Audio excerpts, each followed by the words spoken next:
Hello എല്ലാവർക്കും ഇപ്പോൾ നമസ്കാരം. എബ്രഹാം ഓസ്ലർ കണ്ടു. ഒരു 50-60% ഈ വീഡിയോ സ്പോയിലറാണ് കേട്ടോ. അപ്പോൾ അതിനെക്കുറിച്ച് കൂടുതലായിട്ട് അറിയേണ്ടാത്ത ആൾക്കാർ ഇത് കാണണ്ട, വിട്ടുവെക്കോ. ഓക്കെ, ഞാൻ പടത്തിനെ കുറിച്ച് പറയണേക്കാൾ മുമ്പ് നമുക്ക് കാര്യങ്ങളിലേക്ക് ഒന്ന് നോക്കാം. അതായത് ഈ പടം മിഥുൻ മാനുവൽ തോമസ് ആണ് ഡയറക്റ്റ് ചെയ്തിട്ടുള്ളത്. എഴുതിയിട്ടുള്ളതെന്ന് പറഞ്ഞു കഴിഞ്ഞാൽ doctor Randhir Krishnan. Okay, produce ചെയ്തിരിക്കുന്നത് ഇർഷാദ് എം ഹസനും മിഥുൻ മാനുവലുമാണ്. പിന്നെ ഇതിനകത്ത് സിനിമ ഓട്ടോഗ്രാഫി ചെയ്തിരിക്കുന്ന തേനി ഈശ്വർ. പിന്നെ എഡിറ്റ് ഷമീർ മുഹമ്മദ് അറിയായിരിക്കും. മ്യൂസിക് മിഥുൻ മുകുന്ദൻ. പിന്നെ പ്രൊഡക്ഷൻ കമ്പനീസ് നേരം പോക്കും, അതും മാനുവൽ മൂവീസ് മേക്കേഴ്സും കൂടിയിട്ടാണ് ഇത് പ്രൊഡക്ഷൻ കമ്പനീസ് ആയിട്ട് വന്നിട്ട്.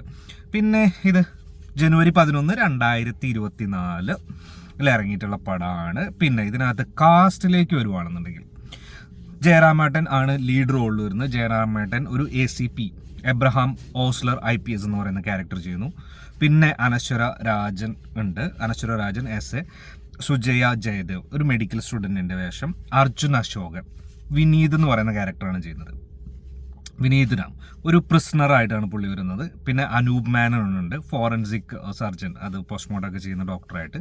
പിന്നെ ജഗദീഷ് ഉണ്ട്. ജഗദീഷും ഒരു റിട്ടയർഡ് ആവാൻ പോകുന്ന ഒരു ഫോറൻസിക് സർജനായിട്ടാണ് വരുന്നത്. പിന്നെ സായ് കുമാർ ഉണ്ട്.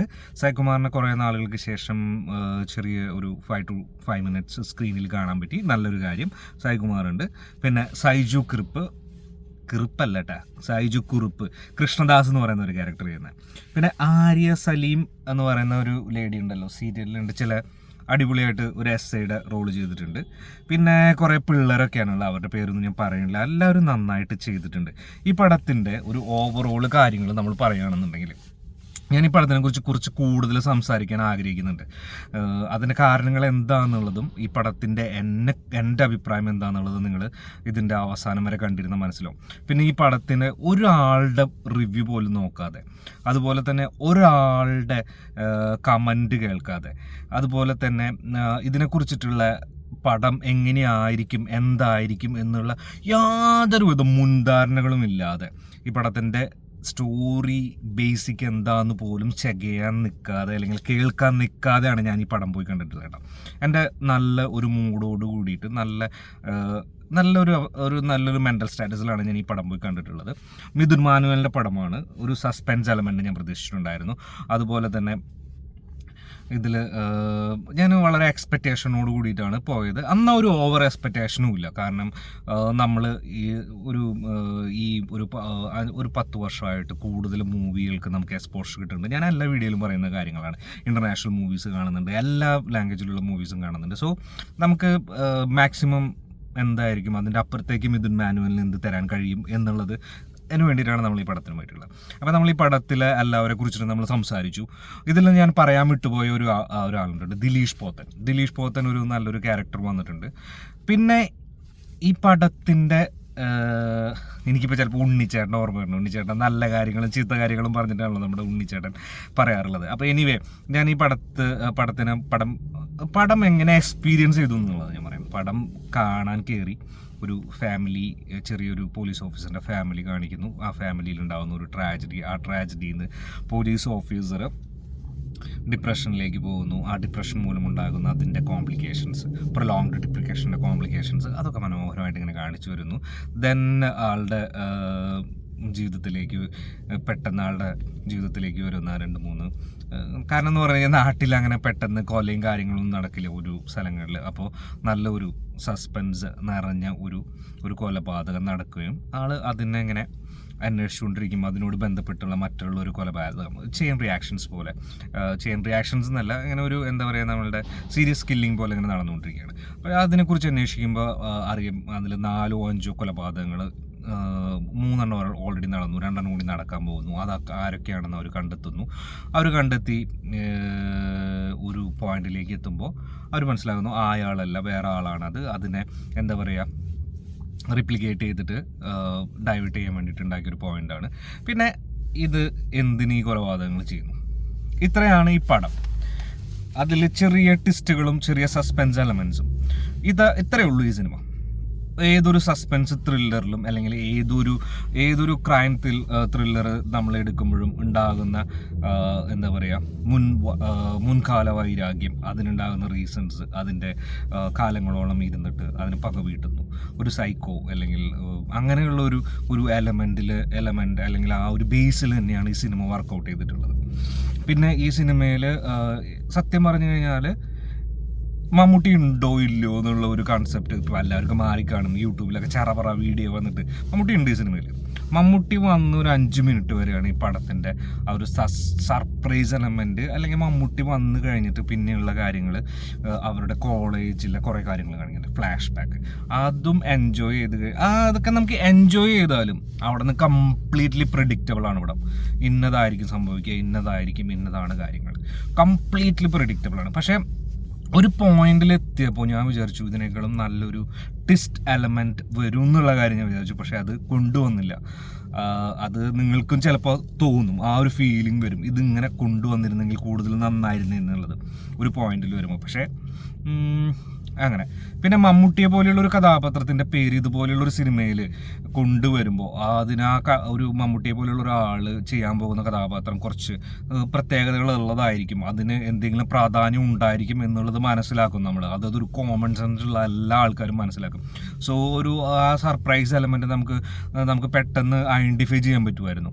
അവർ ഒളിപ്പിച്ച് വെച്ചിരുന്ന എലമെൻറ്റ് സിനിമയിൽ നമ്മൾ സിനിമ കണ്ട് തുടങ്ങി മമ്മൂട്ടി പടത്തിലുണ്ട്, ആരായിരിക്കും മമ്മൂട്ടിയിൽ എന്നുള്ളത് നമുക്ക് മുമ്പ് തന്നെ മനസ്സിൽ ഡൗട്ട് അടിക്കാൻ തോന്നും. അപ്പോൾ ആ ഒരു സർപ്രൈസ് എലമെന്റ് അത്ര വലിയ എലമെന്റ് ആയിരുന്നു എന്നുള്ളത് പറയാൻ പറ്റില്ല. അവിടെ അവർ പരാജയപ്പെട്ടിട്ടുണ്ട്. മമ്മൂട്ടിയെ കുറിച്ചിട്ടുള്ള കാര്യങ്ങൾ പുറത്തു വരാൻ തുടങ്ങിയതോടുകൂടിയിട്ട് ഈ പടത്തിന്റെ ചിലപ്പോൾ അതിന് പോസിറ്റീവായിട്ട് കിട്ടും. മമ്മൂട്ടിയെ പോലെയുള്ള ഒരാൾ ഇതേപോലെയുള്ള ഒരു ക്യാരക്ടർ ചെയ്യണമെന്ന് കാണുമ്പോൾ അതിനെ സപ്പോർട്ട് ചെയ്യാൻ നമ്മുടെ ആൾക്കാരുണ്ടായിരിക്കും, അല്ലെങ്കിൽ അത് കാണാൻ അതെങ്ങനെ ഇരിക്കുന്നു എന്ന് അറിയാൻ വേണ്ടിയിട്ട്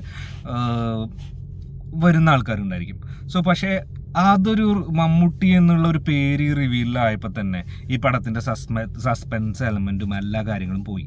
പിന്നെ നമ്മൾ ഈ സിനിമ കാണുന്നത് എന്തിനാണ്, എന്തുകൊണ്ട് ഇങ്ങനെ ഒരു സിറ്റുവേഷൻ ഉണ്ടായി, എന്തിന് കൊല ചെയ്യപ്പെടുന്നു, അത്രയേ ഉള്ളൂ. അല്ലാതെ അതിൻ്റെ അപ്പുറത്തേക്ക് ഇതിനകത്തേക്ക് വലിയൊരു സസ്പെൻസ് എലമെന്റ് ഇല്ല. പക്ഷേ പടം എടുത്തു വെച്ചിരിക്കുന്ന രീതി നല്ല രീതിയാണ്. അതിൽ എല്ലാവരും നല്ല രീതിയിൽ ചെയ്തിട്ടുണ്ട്. സിനിമോട്ടോഗ്രാഫി ആണെങ്കിലും അതിൽ കാസ്റ്റ് ചെയ്തിരിക്കുന്ന ഓരോ ആൾക്കാരാണെങ്കിലും, ജയറാമാണെങ്കിലും അതേപോലെ സെന്തിൽ കുമാർ, എല്ലാവരും ആണെങ്കിലും അതിൻ്റെതായ നല്ല രീതിയിൽ ആ സിനിമയെ ചെയ്തു വെച്ചിട്ടുണ്ട്. ഈ സിനിമ അല്ലെങ്കിൽ ഈ കഥയ്ക്ക് ഇത്രയ്ക്ക് തന്നെ ചെയ്യാൻ പറ്റുള്ളൂ, അതിൻ്റെ അപ്പുറത്തേക്കൊന്നും ചെയ്യാൻ പറ്റില്ല.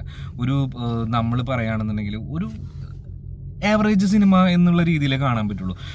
അഞ്ചാം പാതിരയും അതേപോലെ ഗരുഡനിലും കൊണ്ടുവന്ന ഒരു എലമെന്റ് ഇതിനകത്ത് കൊണ്ടുവരാൻ പറ്റിയിട്ടില്ല. എനിക്കത് ഫീൽ ചെയ്യാൻ പറ്റിയിട്ടില്ല. ഗരുഡൻ കണ്ടപ്പോൾ എന്താ പറയുക, ആ ഒരു ബിജു മേനോന് അതൊരു വെളിപ്പെടുത്തൽ വരില്ല. ഇങ്ങനെ ചങ്കിൽ ആ വെയിൻ മുറിക്കുമ്പോൾ പ്രാണൻ പോകുന്ന ആ ഒരു ഡയലോഗ് പറയുമ്പോൾ ഉണ്ടാകുന്ന നമ്മുടെ ഒരു സാധനമൊക്കെ ഉണ്ടല്ലോ, അതൊന്നും ഇല്ല കേട്ടോ ഇതിനകത്ത്. അതൊന്നും ഇതിനകത്ത് പ്രതീക്ഷിക്കരുത്.